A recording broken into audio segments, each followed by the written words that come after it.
बेटा हम कर रहे हैं 12th क्लास की पॉलिटिकल साइंस का चैप्टर 1 जिसका नाम है शीत युद्ध और गुट निरपेक्ष आंदोलन। मैंने अपनी पिछली वीडियो में आपको बताया था कि जैसे ही सेकेंड वर्ल्ड वॉर खत्म हुआ था तो विश्व में दो महाशक्तियों का उदय हुआ था, अमेरिका और सोवियत संघ, और दोनों के मध्य शीत युद्ध आरंभ हुआ था।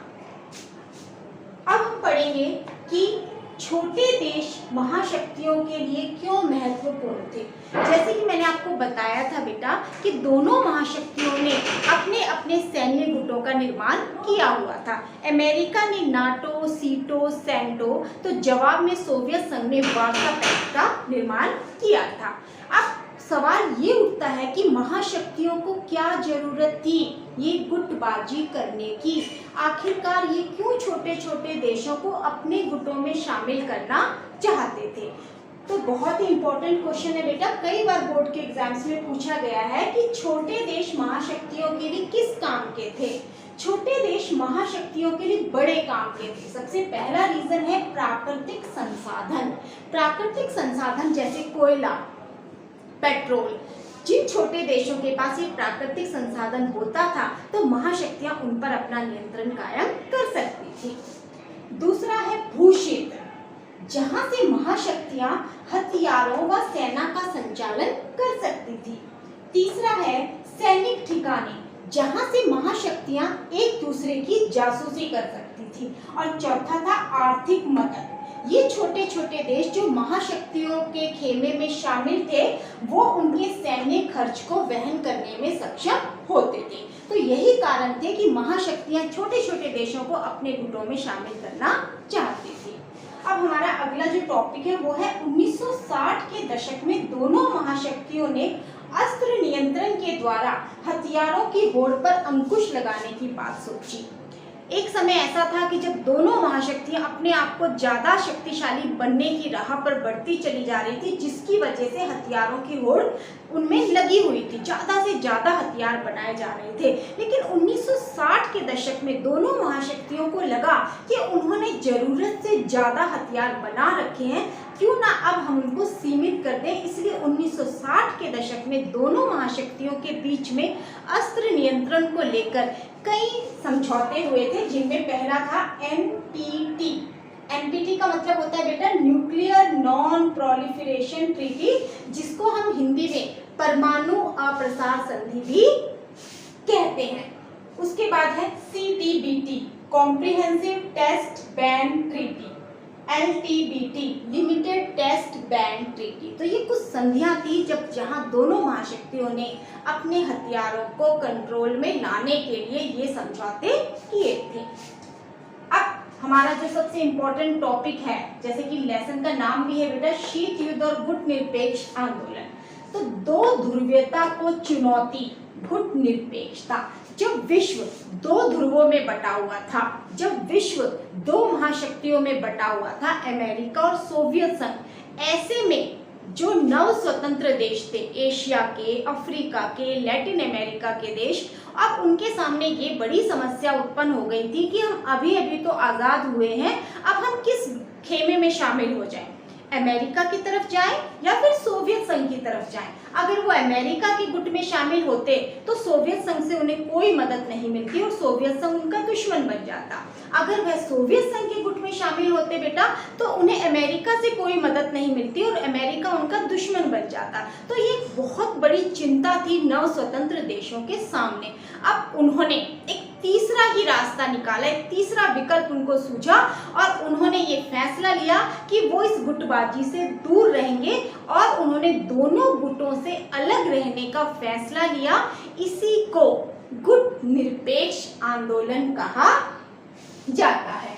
अब जो ये गुट निरपेक्ष, इसका मतलब हो गया गुटों से अलग रहना, और इस गुट निरपेक्ष को बनाने वाले जो इसके संस्थापक देश थे बेटा वो 5 थे, भारत, मिस्र, युगोस्लाविया, इंडोनेशिया और घाना, और 5 ही इनके संस्थापक नेता थे।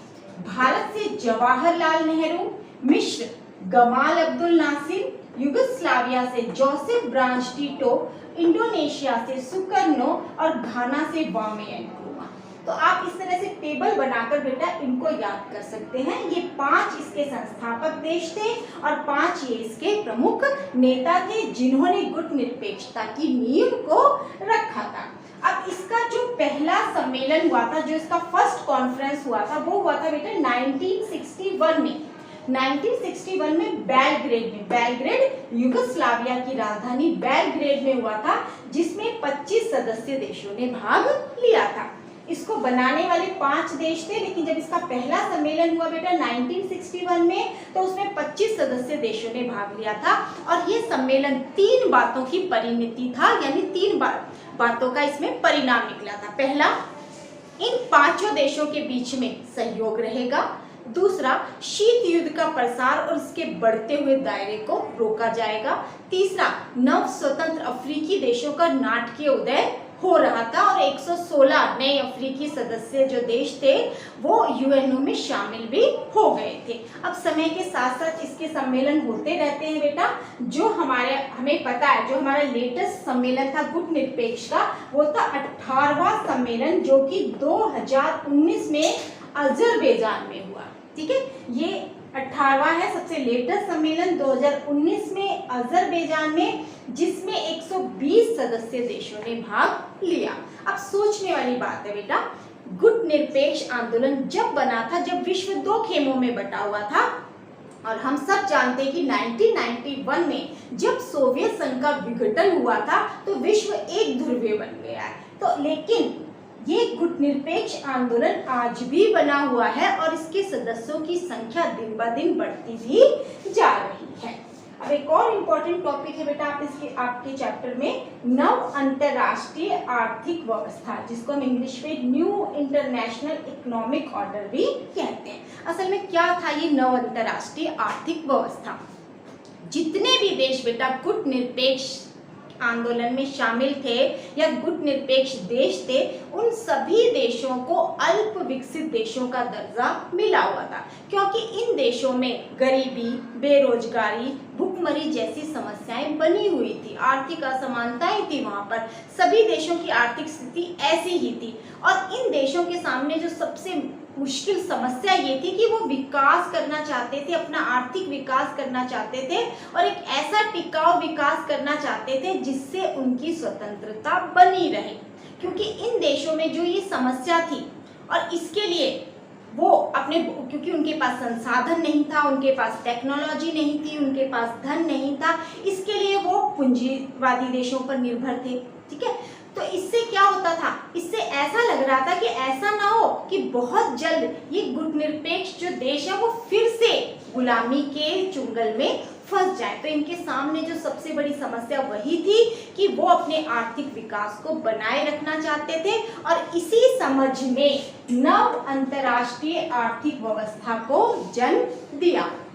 और यूएनओ में व्यापार और विकास से संबंधित एक सम्मेलन हुआ था 1972 में, UNCTAD, United nation conference on trade and development, जिनमें इन विकासशील देशों ने एक रिपोर्ट पेश की थी। रिपोर्ट का नाम था towards a new trade policy for development. और इस रिपोर्ट में इन देशों ने अपने लिए 4 सुधारों की बात की थी।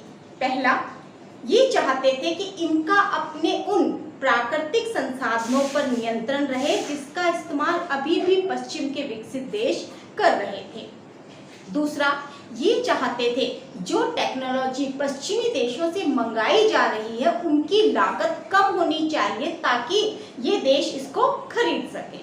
तीसरा, ये चाहते थे कि इनकी पहुंच पश्चिमी देशों के बाजार तक भी हो ताकि वह वहां अपना सामान बेच सकें और इन्हें मुनाफा प्राप्त हो सके। चौथा, जो भी आर्थिक संस्थान थे ये चाहते थे उन आर्थिक संस्थानों में हम देशों की भागीदारी बढ़े। तो ये था बेटा आपका नव अंतरराष्ट्रीय आर्थिक व्यवस्था, जहां हमने देखा कि जितने भी गुटनिरपेक्ष देश थे उनको अल्प विकसित देश कहा गया था और ये देश विकास करना चाहते थे। अब हमारा नेक्स्ट टॉपिक है बेटा भारत और शीत युद्ध, यानी जब शीत युद्ध चल रहा था। शीत युद्ध का आरंभ हुआ था 1945 में और भारत आज़ाद हुआ था 1947 में। तो जब हम आज़ाद हुए तो हमारे सामने भी यही समस्या थी, और जैसे कि हमने जाना कि भारत गुटनिरपेक्ष आंदोलन के संस्थापक देशों में से एक है। तो भारत ने शीत युद्ध के समय गुटनिरपेक्षता को फॉलो किया। वह खुद न केवल गुटों से अलग रहा, बल्कि उसने नव स्वतंत्र देशों को भी गुटबाजी से दूर रहने की बात कही, यानी उन्होंने उनको भी इन गुटों में शामिल होने से रोका। लेकिन हमारी यह नीति कोई निष्क्रिय नीति नहीं थी। नेहरू जी ने भी बताया कि हम कोई पलायन नहीं कर रहे थे, हम कोई भाग नहीं रहे थे, अंतर्राष्ट्रीय संबंधों से हम लोग बच नहीं रहे थे, बल्कि हम लोगों ने शीत युद्ध के समय जो प्रतिद्वंदिता चल रही थी अमेरिका और सोवियत संघ और उनके साथी देशों के बीच में, उसकी जकड़ को कम करने का प्रयास किया। उत्तर कोरिया, दक्षिण कोरिया 1950 के दशक में जब उनके बीच में भी इस तरह की लड़ाइयाँ चल रही थी, तब नेहरू जी खुद वहां पर गए थे और उन्होंने दोनों देशों के बीच में मध्यस्थता करवाई थी। तो इसका मतलब ये नहीं है कि हम लोगों ने गुटों से अलग रहने का फैसला लिया था, तो हमने अपने आप को बिल्कुल अंतर्राष्ट्रीय संबंधों से काट लिया था, बल्कि हमने तो इस शीत युद्धकालीन प्रतिद्वंदिता की जकड़ को कम करने का प्रयास किया था। अब क्वेश्चन आता है बेटा कि हमने जो गुट निरपेक्षता को अपनाया था, इससे हमें क्या फायदा हुआ, गुट निरपेक्षता की नीति से हमें क्या बेनिफिट मिला। सबसे बड़ी बात यह कि गुट निरपेक्षता के कारण ही हम एक स्वतंत्र विदेश नीति को अपना सके, जिससे कि हमारा फायदा होता हो, ना कि गुट का या गुट में शामिल किसी देशों का।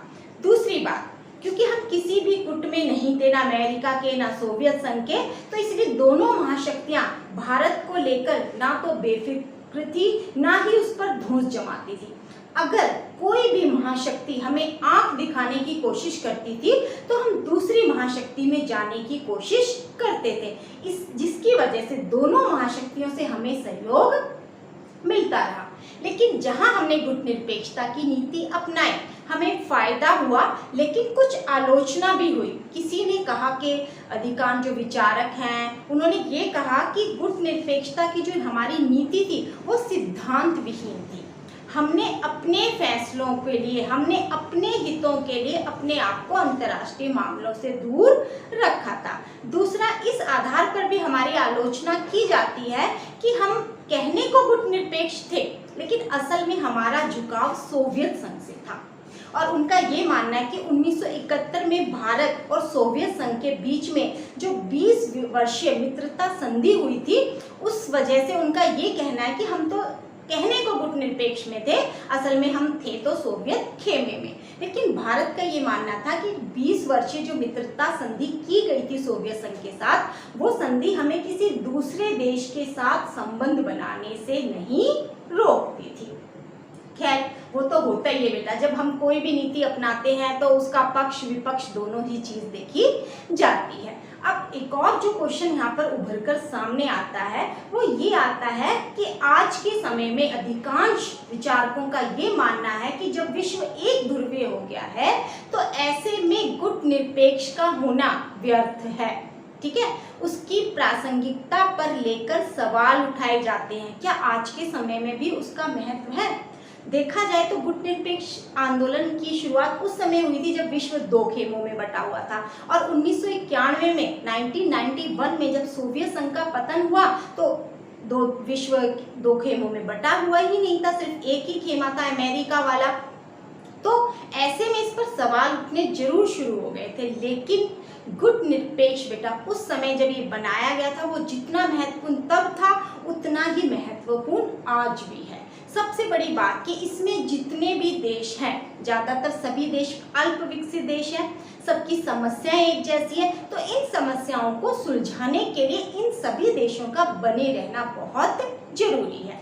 दूसरी बात, आज विश्व एक ध्रुवीय है, अमेरिका एकमात्र महाशक्ति बना हुआ है, तो ऐसे में उस पर अंकुश लगाने के लिए भी इन देशों का एकजुट होना बहुत जरूरी है।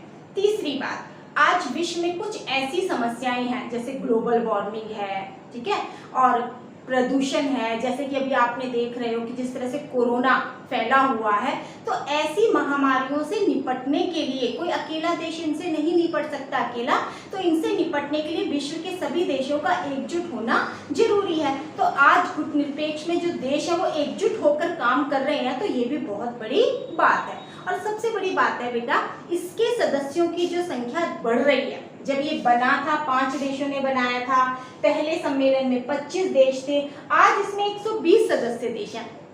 तो इसके सदस्यों की बढ़ती हुई संख्या ही इसके महत्व को परिलक्षित कर रही है। तो बेटा ये था आपका पहला चैप्टर। उम्मीद करती हूँ कि आपको ये चैप्टर बहुत अच्छी तरह से समझ में आया होगा।